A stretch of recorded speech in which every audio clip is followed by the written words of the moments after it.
Berjumpa lagi dengan saya Sumadi, dosen Institut Agama Islam Darussalam Jamis.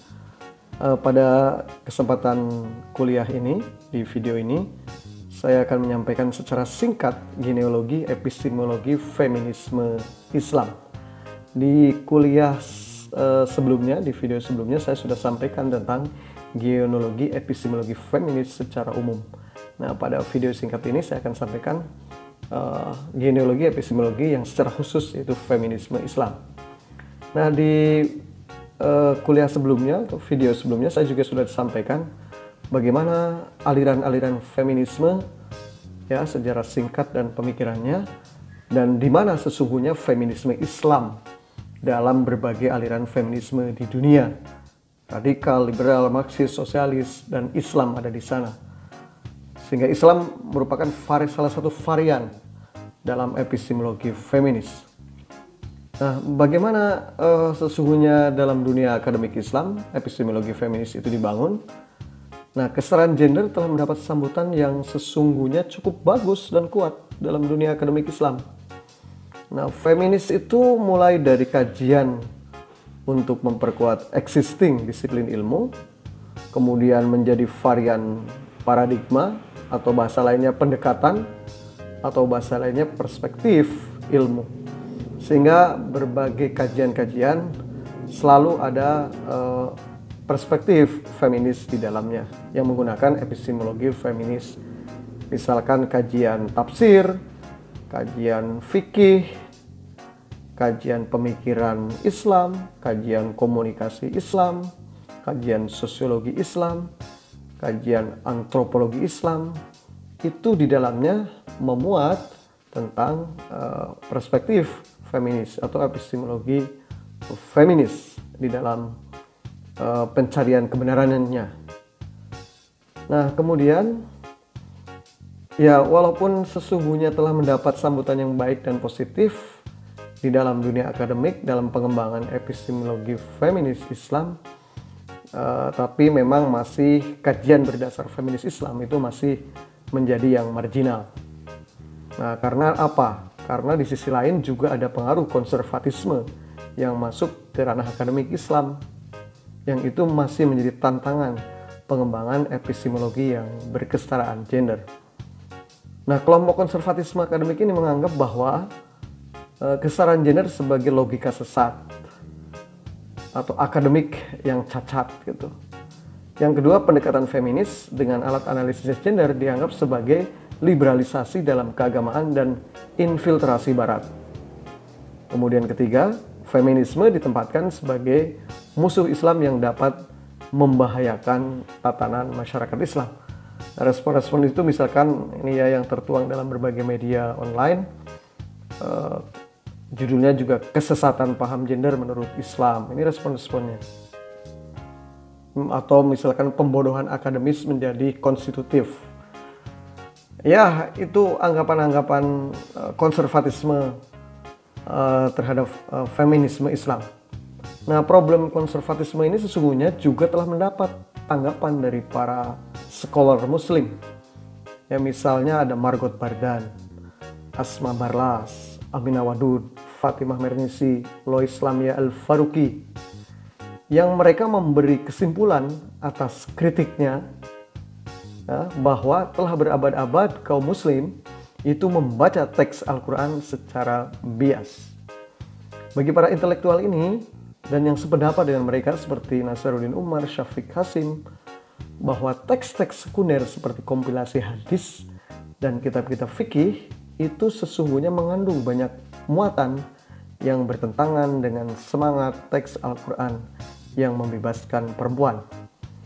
Nah, tetap ya, fakta yang cukup mengejutkan juga bahwa evaluasi dari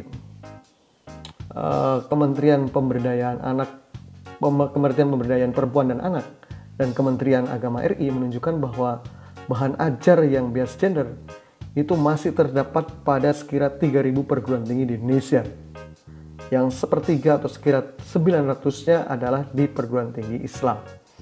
Jadi memang penggunaan epistemologi feminis dalam kajian Islam ini masih menjadi problematika dan tantangan yang cukup berat. Nah, pertanyaan selanjutnya, kapan sih sesungguhnya genealogi epistemologi feminis Islam itu muncul? Nah, wacana gender mulai dikembangkan di Indonesia sesungguhnya di era 80-an, tapi mulai memasuki isu keagamaan pada era 90-an. Nah, pengertian feminisme Islam itu mulai dikenal di dunia dan Indonesia itu tahun 1990-an. Feminisme ini berkembang terutama di negara-negara yang mayoritasnya berpenduduk beragama Islam, seperti Arab, Mesir, Maroko, Malaysia, dan Indonesia.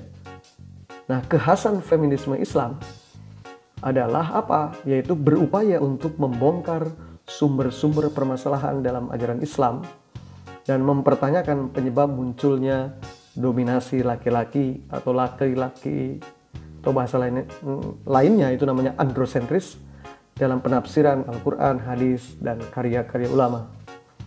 Melalui perspektif atau epistemologi feminis, berbagai macam pengetahuan normatif yang bias gender dan dijadikan orientasi kehidupan beragama, khususnya yang menyangkut relasi gender, kemudian dibongkar ya, atau direkonstruksi dan kemudian dikembalikan kepada semangat Islam yang lebih menempatkan ideologi pembebasan perempuan dalam kerangka ideologi pembebasan harkat manusia. Nah, di dunia Islam para ilmuwan yang memperjuangkan epistemologi feminis dalam dunia akademis juga sekaligus melakukan advokasi untuk menyelamatkan nasib perempuan. Nah, di dunia muslim misalnya muncul nama-nama seperti Amin Kasim, Rifat Hasan, Fatimah Mernisi, Nawal Sadawi, Aminah Wadud Muhsin, Zakiyah Adam, Zainah Anwar. Kemudian dari Indonesia beberapa ilmuwan dan aktivis antara lain ada Ibu Lis Markus, Ibu Sinta Nuria, Siti Hamamah Suratno, Wardah Hafid, Siti Ruhaini, Zuhayatin, Zakiyah Derajat, Ratna Megawangi, Siti Musdah Mulia, Masdar F. Masudi, Budi Munawar Rahman, Nasaruddin Umar, Kiai Hussein, Muhammad, dan lain-lain. Nah, ini karya-karya di antara karya-karya mereka. Ada yang dalam bentuk artikel ya, seperti Perempuan, Agama, dan Seksualitas, Rifat Hasan nulis di sini. Dan Daurah Fikih Perempuan ya, Ibu Lis Markus dan Kiai Hussein Muhammad, Argumen Kesetaraan Gender, Nasaruddin Umar, Fikih Perempuan, dan lain-lain, dan berbagai kajian dalam bentuk jurnal yang menunjukkan penggunaan epistemologi feminis di Indonesia. Nah, di Indonesia dan dunia maksud saya. Nah, apa kemudian asumsi epistemologi feminis Islam? Asumsi yang dibangun dalam pendekatan atau epistemologi feminis dalam kajian Islam bahwa agama dan feminis keduanya sangat signifikan bagi kehidupan perempuan.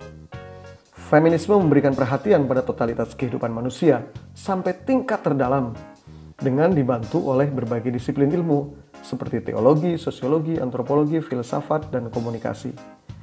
Nah, tujuan utama dari epistemologi feminis Islam adalah untuk mendapatkan apa?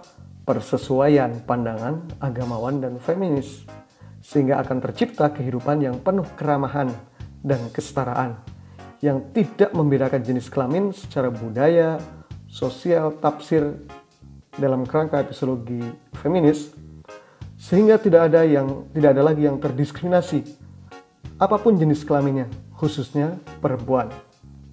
Nah, demikian saya kira pembahasan singkat tentang genealogi feminis Islam, dan mari kita berdiskusi untuk memperluas kajian yang singkat ini. Terima kasih.